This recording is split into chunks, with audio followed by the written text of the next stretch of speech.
तो hello friends, welcome back to our YouTube channel ITI step forward. तो friends, आज की इस वीडियो में हम बात करने वाले हैं जो सीआईटीएस का आपका जो रिजल्ट पब्लिश था। तो रिजल्ट वगैरह आपका पब्लिश हो गया यार। जो जो आपकी काउंसलिंग वन थी, तो काउंसलिंग वन की प्रक्रिया आपकी पूर्ण हो चुकी है। तो अब ऐसे कैंडिडेट्स हैं, मतलब सबसे पहले तो मैं आप सभी को कॉन्ग्रेचुलेसन बोलना चाहूँगा कि जिन जिन कैंडिडेट्स का सीआईटीएस फर्स्ट काउंसलिंग में एडमिशन हो गया है, तो उनको बहुत ही ज़्यादा कॉन्ग्रेचुलेसन। अब बात कर लेते हैं उन कैंडिडेट्स की जो अपने सेकंड राउंड में, मतलब सेकंड राउंड के लिए तैयार बैठे हैं। तो सेकंड राउंड में क्या कैसा क्या उनका प्रोस्पेक्टस वगैरह रहेगा, या कैसे उनको एडमिशन मिलेगा, तो उसके बारे में डिस्कस करने वाले हैं। तो आज की इस ये वीडियो हमारी टोटली मतलब जो सेकंड काउंसलिंग के लिए जो छात्र रह गए हैं, उनके लिए ही हम इस वीडियो को लेकर आए हैं। तो ट्रांसफर राउंड वन की जो लिंक थी वो एक्टिवेट हो चुकी थी 10:30 से 11 बजे। कब से स्टार्ट हो गई थी? 11/7/2025 से स्टार्ट हो चुकी है। उसके अलावा अब हम बात कर लेते हैं सेकंड काउंसलिंग की। तो सेकंड काउंसलिंग के लिए फ्रेंड्स आपको थोड़ा वेट करना पड़ेगा। अब सेकंड काउंसलिंग की अगर हम डेट वगैरह की बात करें, तो आप देख सकते हैं इस नोटिफिकेशन में क्या बोल रहा है।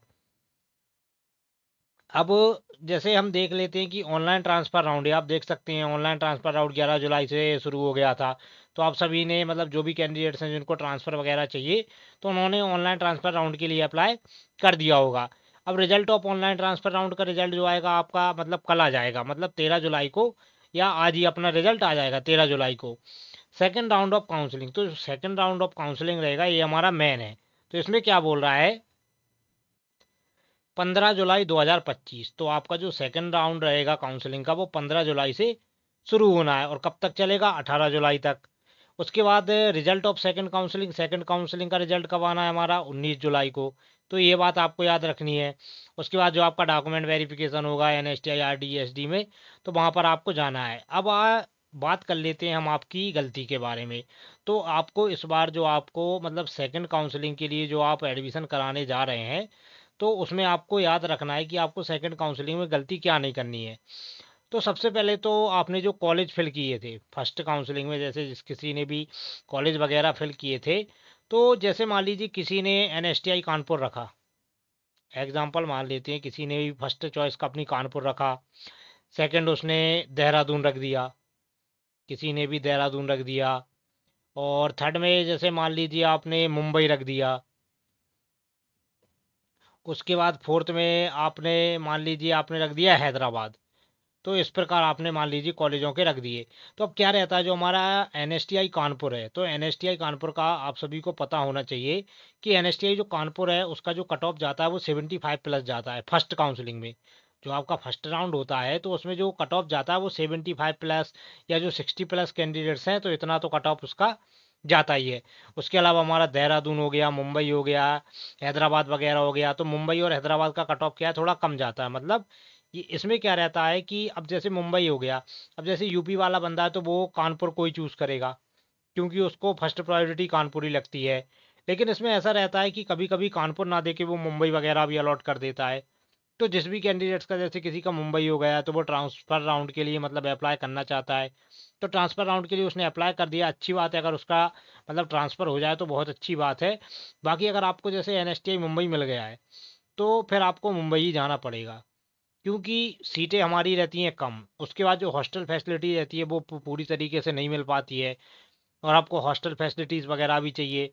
तो उसके लिए जो आपका एडमिशन रहेगा, वो आपको तुरंत ही एडमिशन करवा लेना चाहिए, क्योंकि चाहे वो मुंबई हो या हैदराबाद हो या कानपुर हो या देहरादून हो।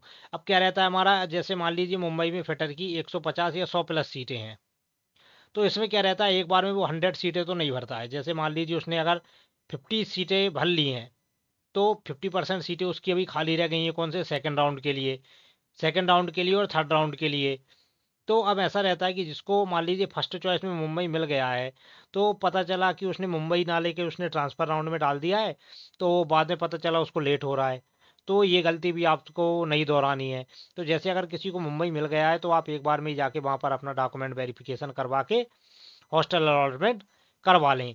अब बात कर लेते हैं हम थोड़ा अपने ये हॉस्टल वगैरह के खर्च की। तो हॉस्टल वगैरह में आपका जो खर्च रहेगा, हॉस्टल वगैरह की ज़्यादा फीस नहीं रहती, वो मतलब हॉस्टल वगैरह रहने का जो चार्ज रहता है वो 100 से 150 रुपये मंथली रहता है, मतलब जो आपकी फ़ीस एक बार में ही जमा हो जाएगी। उसके बाद आपका क्या रहेगा मेस वगैरह का, तो मेस वगैरह का आपका 3 से 4 हज़ार, 3 से 4 हज़ार रुपये महीने आपका मेस वगैरह का खाना रहेगा इसमें। मैं ये बात NSTI मुंबई की कर रहा हूँ, कहाँ की कर रहा हूँ फ्रेंड्स? NSTI मुंबई। जो NSTI मुंबई है, तो NSTI मुंबई की बात कर रहा हूँ। तो मुंबई में जो मेस का खाना वगैरह रहता है तो 3 से 4 हज़ार रहता है। उसके बाद आपका जो पर्सनल जेब खर्च है तो वो हो गया, मतलब जैसे अगर आप मुंबई वगैरह लेते हो तो 5 हज़ार में आपका 5 हज़ार पर मंथ में, 5 हज़ार मंथली में आपका हो जाएगा। तो मैं एक बात वही बात मतलब आपसे बार बार बोल रहा हूँ कि जो भी कैंडिडेट्स हैं या जिसको जो भी कॉलेज मिल गया है, तो आप कोशिश करें, आप अगर सेकंड राउंड के लिए जाना चाहते हैं, अगर मतलब ट्रांसफर राउंड आपने डाला, मान लीजिए ट्रांसफर राउंड में भी आपको नहीं मिला है, तो अगर आप उसके बाद भी अगर सेकंड काउंसलिंग की तरफ जाते हैं तो हो सकता है आपको NSTI कॉलेज बाद में अलॉट ना हो। तो इसलिए आपको जो भी कॉलेज मिल गया है तो आप उसको चूज़ कर लीजिए। आप सेकंड का मतलब जो फर्स्ट काउंसलिंग का जो रिजल्ट आने वाला है ट्रांसफर राउंड का, तो ट्रांसफर राउंड का आप वेट कीजिए, ऐसी कोई प्रॉब्लम नहीं है, आप ट्रांसफर राउंड का वेट कर सकते हैं। अब ऐसा रहता है जो कैंडिडेट्स है ऐसे हैं, मतलब जिनको अभी फर्स्ट काउंसलिंग में कॉलेज मिला ही नहीं है, तो अब हम बात कर लेते हैं उन कैंडिडेट्स की। तो क्या बोल रहा है, मतलब मैंने आपको बताया कि इस बार क्या करना है, आपने जैसे फर्स्ट चॉइस में कानपुर डाला था तो इस बार आप फर्स्ट चॉइस में मुंबई डालिए।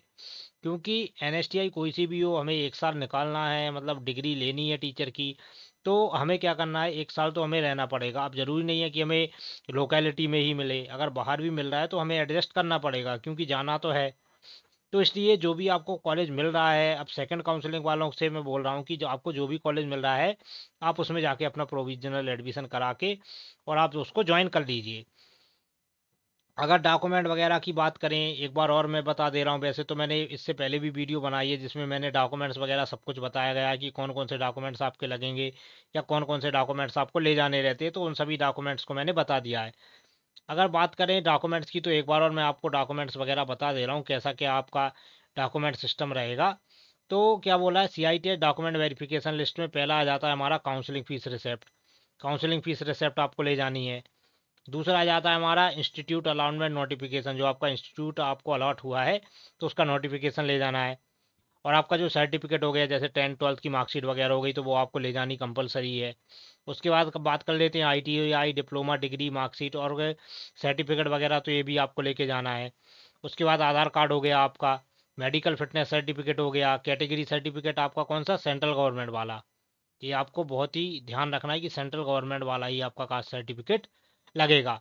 तो OBC वाले ये किस किस के लिए लगता है, SC ST OBC NCL, तो इनके लिए ये लगता है। अब बात कर लेते हैं हम अपेयरिंग कैंडिडेट्स। जो कैंडिडेट्स अपेयरिंग है मतलब जिनकी अभी करंट में ITI चल रही है, तो उनको क्या करना है, एक डिक्लेरेशन फॉर्म का मतलब उन्होंने वो दिया है, तो वो फॉर्म आपको भरकर ले जाना है।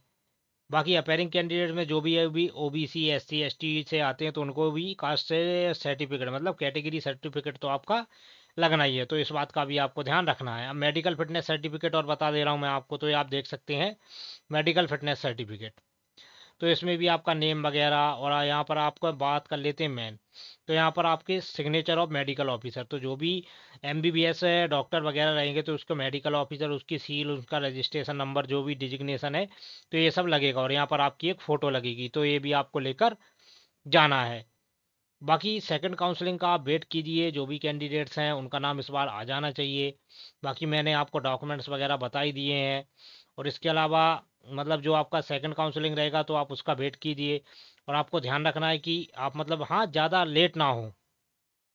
तो इस बात का आपको विशेष ध्यान रखना है, जो भी आपका मतलब CITS का प्रोस्पेक्टस के अकॉर्डिंग दिया है, तो इस बात का आपको ध्यान रखना है कि 15 तारीख से हमारा क्या स्टार्ट हो रहा है, 15 जुलाई से हमारा सेकंड राउंड स्टार्ट हो रहा है। तो आपको इसमें पार्टिसिपेट करना है। 19 जुलाई को आपका रिजल्ट आ जाएगा।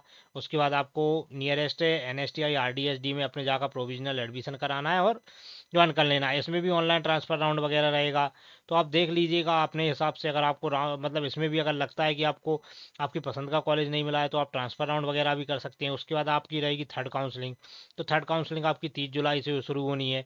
तो इसमें कुछ नहीं हो रहा है, आप थोड़ा लेट ही हो रहे हैं, क्योंकि मतलब जो मतलब आपने अगर एक बार कोई कॉलेज चूज़ कर लिया उसके बाद फिर आप इधर उधर कर रहे हैं तो उसमें भी क्या प्रॉब्लम ही होती है।